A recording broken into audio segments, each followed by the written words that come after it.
Voilà, je crois que c'est pas seulement du courage qu'il y a chez Florent Bergeau-Blaclair, c'est aussi que ce courage se fait d'une manière extrêmement naturelle et que ça lui paraît normal d'être venu aujourd'hui. Alors, Florence Bergeau-Blaclair, bonsoir, merci vraiment encore du fond du cœur d'être là.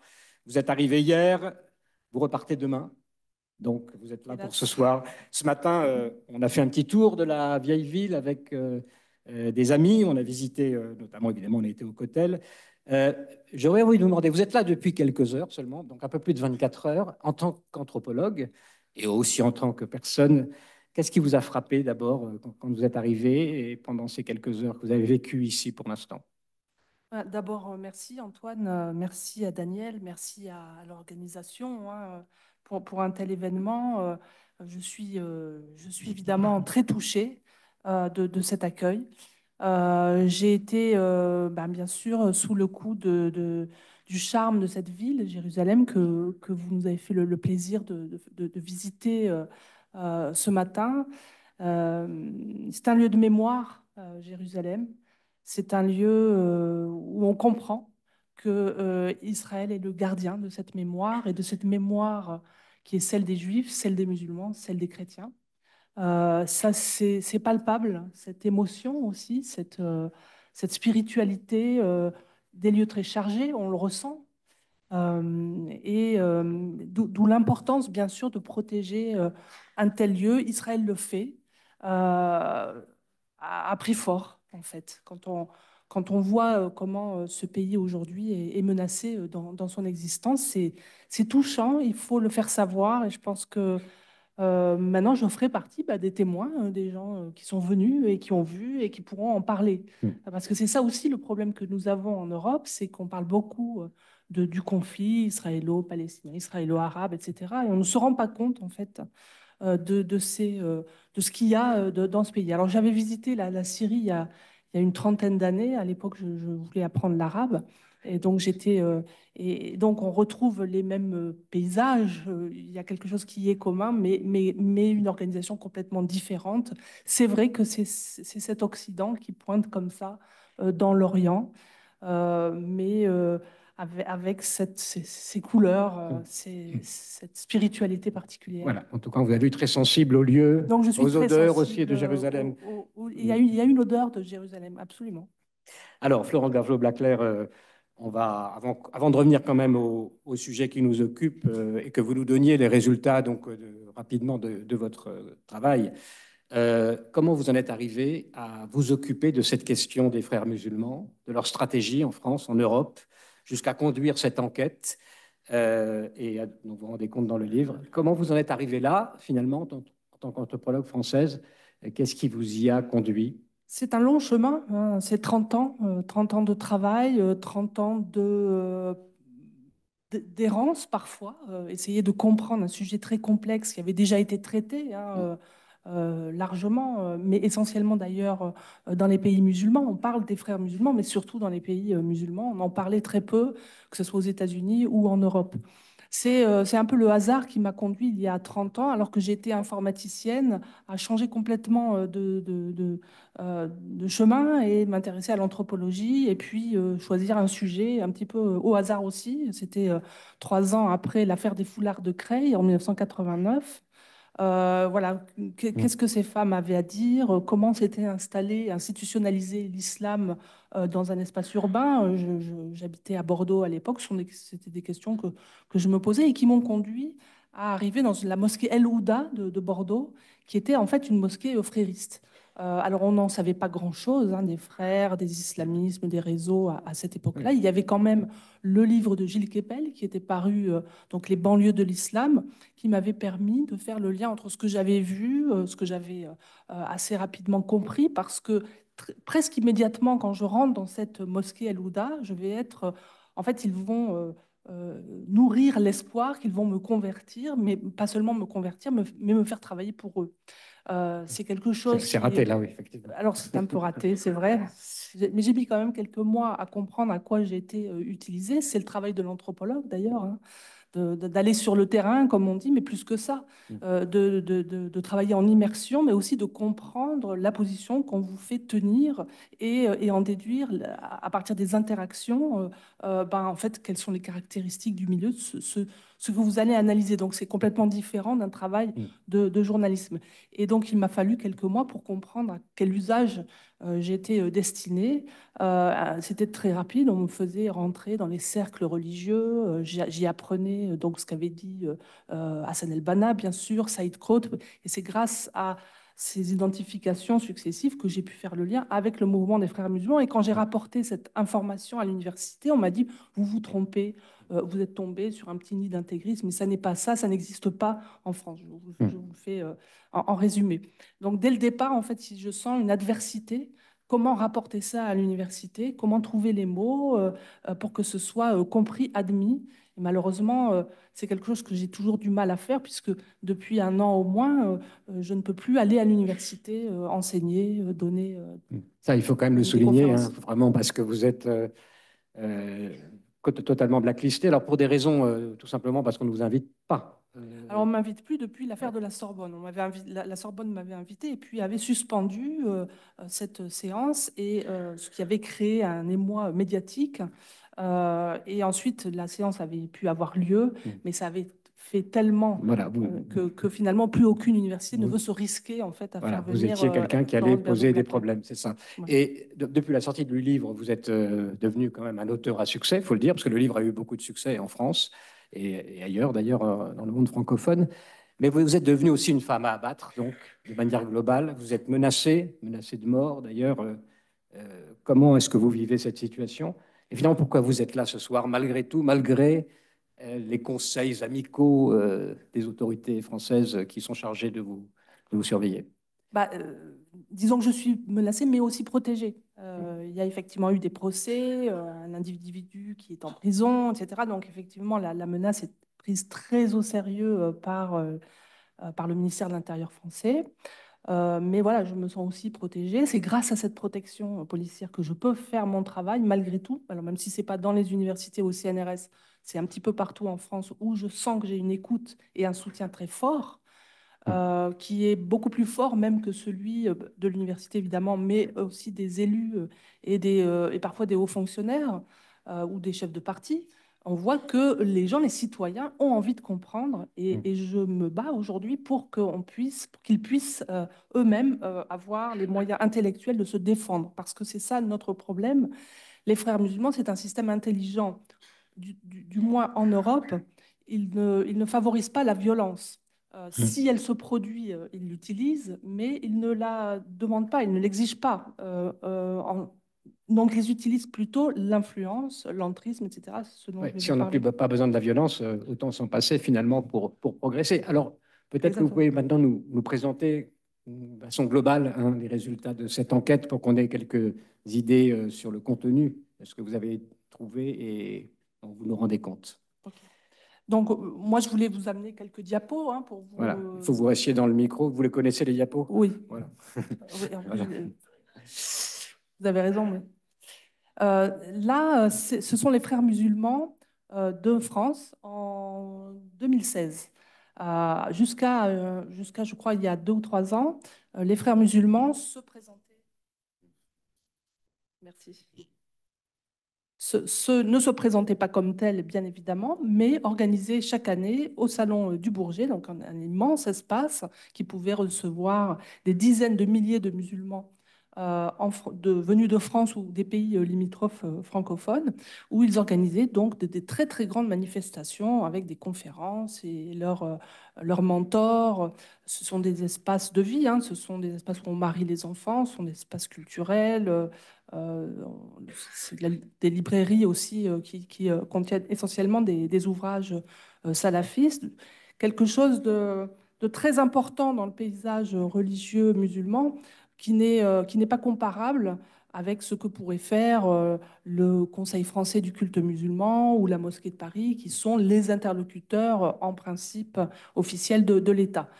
Les frères ont toujours et depuis 30 ans organisé des événements qui effectivement ont un succès considérable, très très au-delà de leur sphère immédiate d'influence. Ce que je voulais faire dans cet ouvrage, c'était d'expliquer qu'il y a une idéologie donc produite par les frères au fil de à peu près un siècle, mais qui s'est développée en Occident et notamment en Europe dès les années 1960. De sorte que si on compte les années 60 jusqu'à aujourd'hui, on a une période de plus d'un demi-siècle d'adaptation en fait du frérisme aux sociétés libérales, sécularisées, aux démocraties. Donc c'est ça qu'il faut bien comprendre. Ça fait plus d'un demi-siècle que les frères musulmans nous étudient, nous essaient de nous comprendre et de nous convaincre et de nous obliger en fait à admettre leur présence. Ils se sont toujours présentés comme l'orthodoxie musulmane au sens de la norme moyenne. C'est ce qu'ils appellent le juste milieu. En réalité, enfin, on verra ce que ça veut dire le juste milieu. Ils veulent prendre en fait tout l'espace normatif musulman en Europe. Le, le frérisme, je vais essayer de vous en donner une. Je ne sais pas où je suis là. Ouais. Là, normalement, je devrais arriver à. Alors, assez curieusement, voilà. Donc, c'est comment je le définis, c'est un islamisme, mais qui est adapté aux démocraties libérales, sécularisées, modernes. Je le définis non pas comme un courant théologique ou une école juridique, mais comme un système d'action qui, et ça je m'appuie sur la sociologie, des outils de la sociologie, qui cherche à conduire l'ensemble des courants et des écoles de l'islam, des plus littéralistes aux plus libérales, ça peut aussi des djihadistes, aux gens comme, qui sont considérés dans le paysage religieux comme parfaitement adaptés à la société sécularisée. Et l'idée, c'est de mettre en marche un mouvement islamique mondial. Donc quand on pense frère, il faut penser surtout ce mouvement, ce plan, cette visée de la société islamique mondiale. Instaurer un califat mondial, c'est-à-dire évidemment pas Raqqa, mais la société islamique mondialisée, moderne, technologiquement avancée, etc. Le frérisme est originaire des campus des pays non musulmans, donc c'est un mouvement qui vient des élites. Les étudiants et les militants réfugiés en Europe et aux États-Unis à partir des années 60 discutent de savoir s'il est licite ou non de s'installer en Europe, en pays non musulmans, et décident que oui. Il y a des discussions infinies autour de cette question. Et ils décident donc qu'ils pourront euh, transformer le Dar el-Koufr, c'est-à-dire le territoire des mécréants, le territoire de la guerre, en territoire de l'islam. Mais que pour ça, il faudra passer par une société, par un moment intermédiaire qu'ils appellent le Dar el-Had, territoire de contrat. Ils ont été chercher ces éléments dans les textes. Et nous y sommes. Nous sommes en fait dans ce territoire de contrat en Europe. Et c'est celle que j'appelle la société charia compatible. Alors, pour les origines, bien sûr, du frérisme, c'est évidemment la confrérie des frères musulmans avec Hassan el-Banna qui a donné donc sa vision de ce mouvement. Euh, alors, et je vais vous la lire parce que c'est intéressant. On se demande si c'est un mouvement politique au prétexte du religieux. On se demande si c'est un mouvement religieux, etc. Bon, je pense que c'est un mouvement politico-religieux, indissociablement. C'est un mouvement missionnaire. Et voilà comment il se définit. Il dit, nous ne sommes pas un parti politique, même si la politique pratiquée selon les règles de l'islam est au cœur de notre pensée. Nous ne sommes pas une association caritative, même si le travail caritatif est l'un de nos principaux objectifs. Nous ne sommes pas un groupe sportif, même si le sport est un moyen pour nous. Nous ne sommes rien de tout cela. Nous sommes une idée et un dogme, une ligne de conduite, un système qui ne peut être délimité et catégorisé. Il dépasse toute frontière géographique, il existera jusqu'à la fin des temps, car ce nizam, ce système, est celui d'Allah. Nous sommes sur le chemin des compagnons du prophète, nous poursuivons sa mission, la dawa. Donc c'est très clair, toutes les activités doivent être tournées vers un seul objectif, plaire à Dieu, mais aussi élaborer la société islamique. Donc le frérisme, c'est quoi? C'est une guidance, il faut toujours penser donc, le mouvement et la visée califale, ordonner le licite et pourchasser l'illicite chez soi et chez les autres. Donc pas seulement chez soi, mais aussi on a le droit d'intervenir d'une certaine manière de faire des rappels, ça c'est quelque chose qui est constant aujourd'hui, rappeler à quelqu'un ce qu'il doit faire. On l'a vu hein, dans les écoles en France, ça s'est très mal terminé puisqu'il y a des gamins qui ont pu être tués à cause de ces rappels, justement. Le temps importe peu, le chemin est tracé, l'ordre social n'est pas à penser, il est à découvrir puisque tout a été dit en fait. Tout a été dit dans le Coran, paroles sacrées, et dans la Sunna, c'est-à-dire les faits et gestes et dires du prophète. Donc, ce qui permet à ce mouvement de se concentrer sur l'objectif et sur l'action, ce qui lui donne une force phénoménale. Euh, J'aime bien, j'ai passé assez vite tout à l'heure, vision, identité, plan. Ce qui caractérise le frérisme, c'est une vision qui est inculquée maintenant aux enfants, majoritairement hein, en France par exemple, mais aussi dans d'autres pays européens. C'est une histoire qui commence donc bien sûr avec le prophète. Là, tout va être révélé, et puis qui va se finir avec le califat mondial. C'est une identité qui est donc, on demande à chaque enfant de se considérer d'abord comme musulman et ensuite français, italien ou autre.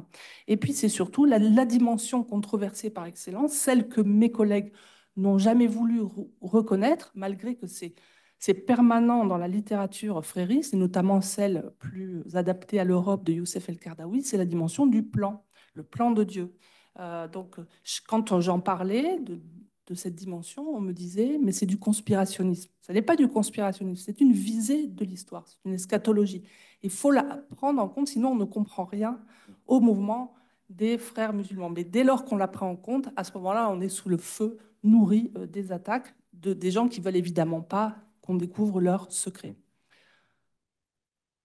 Donc, quelques mots sur la confrérie. C'est important de comprendre le système. Donc, c'est un système très, très hiérarchisé qui a un guide général, un bureau d'orientation, un conseil de la Choura, etc., qui se déploie sur le territoire. C'est avec une visée, donc, pour arriver à la société califale, il faut d'abord éduquer l'individu, mais dans son milieu familial. La famille aura, elle, pour objectif de former la société musulmane, tout ça, en fait, en cercle concentrique qui s'étend. Et c'est quelque chose qu'on retrouve dans tout l'enseignement frériste, que ce soit en Égypte ou que ce soit en Europe. Sur le recrutement, c'est quelque chose qui est très important. On ne devient pas frère musulman parce qu'on l'a choisi, mais parce qu'on vous a choisi. C'est elle qui vous choisit, qui va vous former très progressivement au cours d'un très long processus. Et à un moment donné, vous pouvez ne pas suivre cette voie-là et vous êtes sorti. Et donc, vous avez été endoctriné par la confrérie, mais sans jamais le savoir. Donc, c'est un système d'endoctrinement assez intelligent et très performant, puisque il peut former non seulement un petit cercle de gens assermentés, puisque l'objectif, c'est quand même d'assermenter l'individu, et autour, un énorme cercle de gens qui sont passés par l'endoctrinement en frérisme, mais qui ne le savent pas, mais qui ont le logiciel, qui sont porteurs de ce logiciel-là, et qui, eux, vont pouvoir agir en pleine lumière. J'essaye d'aller vite, parce que là où je voudrais en venir, c'est donc l'idée que l'islamisation frériste n'est pas seulement territoriale, on a parlé des territoires perdus de la République, etc. Non, elle est aussi sectorielle. Il y a un plan d'endoctrinement et d'infiltration, d'entrisme, etc., qui est chaque fois renouvelé, qui fait appel aussi aux expériences des pays, des autres pays. Par exemple, les Français vont parfois s'inspirer de ce qu'a fait l'Angleterre, qui va s'inspirer de ce qu'a fait l'Allemagne, etc. Donc il y a des transferts d'expérience grâce à un maillage institutionnel assez intelligent. Euh, et les pères du frérisme, alors il y en a deux. Il y en a un qu'on connaît bien, c'est Youssef El-Kardaoui, parce que c'est l'Égyptien qui est devenu le moufti, le cyber-moufti d'Al Jazeera. Et puis, mais il y a un personnage qu'il faut absolument lire, c'est Maududi, parce que c'est lui qui pense, c'est lui l'ingénieur du système islam dans la modernité. C'est lui qui élabore l'idée que absolument tout est systémique dans l'islam et comment on va justement se servir de ce système pour islamiser la modernité. L'exemple, c'est le marché halal qui fonctionne parfaitement, le marché halal qui ne traite pas seulement de l'alimentation, mais de tous les comportements, du tourisme, de la banque, etc. Donc, je vais passer ici. Youssef El-Qaradawi, donc, c'est l'islam du juste milieu. Le juste milieu, ce n'est pas une modération, c'est simplement cette capacité de faire avancer en fait un peu tous les mouvements, qu'ils soient euh, les les plus spirituels aux plus littéralistes. Euh, c'est conquérir par le milieu plutôt. C'est ce que j'appelle l'empire du milieu dans un chapitre de mon livre. Ce qui est intéressant, c'est que nous sommes dans une séquence, ce que nous voyons et que nous considérons comme des radicalités. En fait, nous sommes dans une séquence d'une guerre qui nous est menée depuis au moins 30 ans en Europe. Et cette guerre a été théorisée euh, par plusieurs penseurs, dont Kardawi, que je qualifie de penseur parce que ce n'est pas le grossier personnage que l'on dénonce. C'est quelqu'un qui est beaucoup plus raffiné, mais qui se fait passer pour quelqu'un de moins raffiné, parce que ça fait partie aussi de la ruse et de la façon dont ils ont justement d'accompagner notre ignorance et notre incompréhension. Et en 1990, il publie un ouvrage qui s'appelle Les priorités du mouvement islamique pour les 30 ans à venir. Donc, c'est à peu près quand je commence à travailler, et c'est aujourd'hui, on y est à peu près.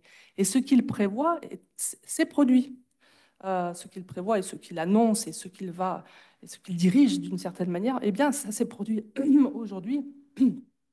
Donc, son objectif, c'est former en Europe une avant-garde islamique qui va prendre en main donc les écoles islamiques, les instituts de formation et la formation d'une élite. Et c'est ça. On n'a jamais voulu voir qu'en fait les frères ne se sont pas intéressés aux masses comme en Égypte, mais les frères européens se sont intéressés aux influenceurs, aux élites. Et c'est par là qu'ils sont passés. Et d'abord par l'université. C'est la raison pour laquelle j'ai été si vite en fait recrutée quand je commence à m'intéresser. Et c'est la raison pour laquelle aussi, quand je vais être repoussée, je vais évidemment l'être très violemment. C'est la formation d'une opinion publique que l'on aura débarrassé des effets de campagne de dénigrement de l'islam. Vous avez là le programme de la lutte contre l'islamophobie, qui est un programme tactique destiné justement à faire, à rendre l'islam frériste une espèce d'islam ordinaire.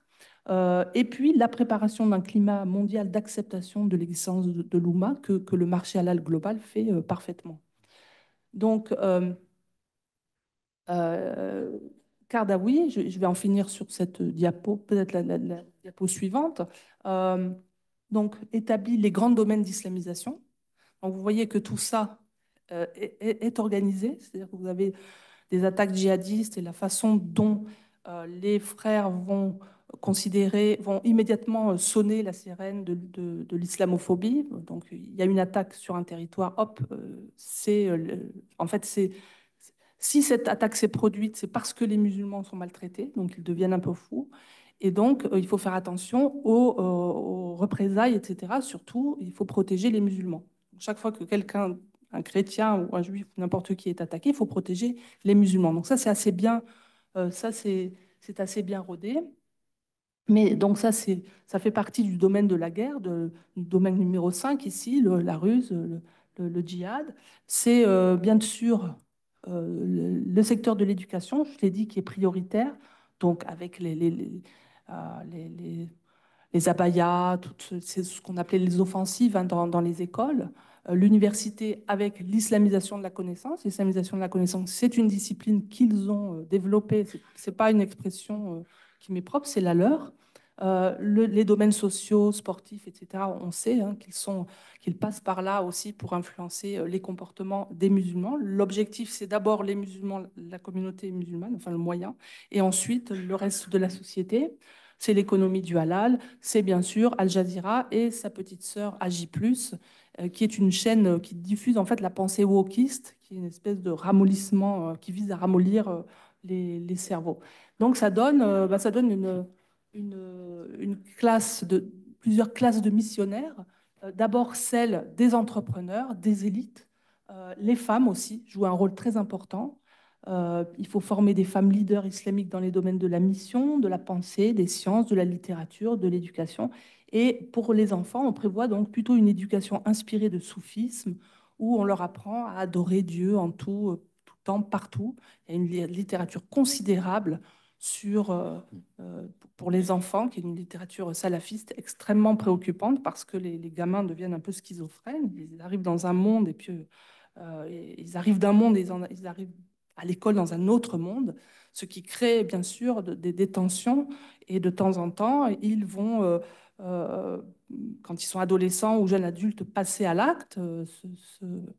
Et là, les sirènes de l'islamophobie. Donc tout est assez bien rodé pour que tout ça s'installe sans qu'on n'y comprenne rien, si on ne voit pas justement tout l'ensemble. Ouais, c'est très impressionnant, effectivement, cette description. L'organisation dans laquelle c'est produit, la connaissance du terrain dans lequel ils évoluent, et de l'autre côté, on a l'impression l'aveuglement de cette stratégie, le fait de ne pas voir ou de ne pas vouloir voir cette stratégie. On va en parler. Simplement, vous avez dit le programme est en cours. Où est-ce qu'on en est de cette guerre? Puisque vous parlez de guerre. Est-ce que les batailles sont perdues successivement aujourd'hui? Est-ce qu'il y a quand même des résistances qui se mettent en œuvre en Bah, France? on ne peut comprendre, combattre une guerre que si on sait qu'elle nous a été déclarée. Or là, on en est toujours malheureusement au modèle de la radicalisation. Hmm. Ce qui ne permet pas de comprendre en fait l'ensemble et donc pas de réarmer intellectuellement les citoyens parce que cette guerre-là, ce n'est pas nos dirigeants politiques qui vont pouvoir la mener. Ça sera chaque citoyen qui devra dire, ben non, quand je vais à l'hôpital et que on m'impose finalement que ce soit un homme parce que c'est enfin que quand je vais à l'hôpital et que des femmes ne peuvent pas se faire soigner par un homme, etc. Quand à l'école, mon enfant, on l'oblige par exemple à manger halal alors que je suis musulmane mais pas pratiquante, etc., etc. Ces pressions dans tous les domaines, c'est quelque chose à partir du moment où les citoyens savent que Hmm. ces pressions existent, qu'il y a un système derrière, qu'il y a une volonté de transformer la société, eh bien, ils seront armés pour dire non. Ils sauront pourquoi ils disent non. Ouais. Ils sauront pourquoi ça les Tant qu'on gêne. ne le sait Or, pas. Hmm. aujourd'hui, ils ont l'impression d'être face à quelque chose dont ils comprennent l'ensemble, mais chaque fois, on leur dit, mais non, c'est rien, mais Hmm. ce que vous voyez, vous ne le voyez pas, ce n'est pas ça, c'est juste des gens un petit peu conservateurs, Hmm. etc. Ils ne voient pas l'avancée du Ouais. système. C'est quoi l'étape suivante? Parce qu'il y a quand même un seuil, à un moment donné, ça se passe à bas bruit, ça se passe sous l'influence extrêmement pensée, mais Oui, de manière non directe, cachée, on va euh, dire. je À dirais quel que moment, finalement, ça basculerait ça serait vers- peut-être le passage aux politiques explicite. Pour le moment, ils utilisent des partis coucou, ce que j'appelle les partis coucou. Le coucou fait couver ses œufs dans le nid d'autres espèces d'oiseaux. Et là, c'est pareil. Ils sont en train Hmm. par exemple, la LFI, c'est typiquement le parti coucou des Hmm. fréristes. Donc, Ouais. le passage aux politiques plus explicites serait un tournant. C'est ce qu'on Ouais. voit à Bruxelles et à Londres. On Ouais. est en train de voir des gens arriver en tant qu'islamistes au pouvoir. Ouais. Alors ça, c'est une autre étape qui est évidemment très dangereuse. Ouais. Alors, c'est le scénario soumission, finalement, de Welbeck aussi, où quelqu'un pourrait, un Le musulman. scénario soumission, je dirais qu'on y est déjà. Ouais. Là, après, c'est l'islam politique qui Ouais. arrive, qui prend le pouvoir dans certaines villes, dans certains quartiers, etc., de façon autoritaire. Et là, on ne peut plus revenir en arrière. Une fois qu'on a élu quelqu'un comme ça va être difficile Hmm. de revenir en arrière. Une dernière question. Vous parlez évidemment aux autorités françaises, vous essayez d'alerter. Vous avez des échos quand vous allez en province voir les citoyens. Oui. Est-ce que du côté du pouvoir, vous avez une réponse quand même relativement claire, au moins sur oui, vous avez raison sur le constat? Au moins, oui. Oui. Sur le constat, on peut dire que tout le monde a vu, en lisant mon livre, qu'il y a des choses vraies. Ça, c'est clair. Après, on n'aime pas faire remonter les problèmes qu'on ne sait pas résoudre. Et ça, c'est le problème, vraiment. Hmm. Et donc, il y a un flottement.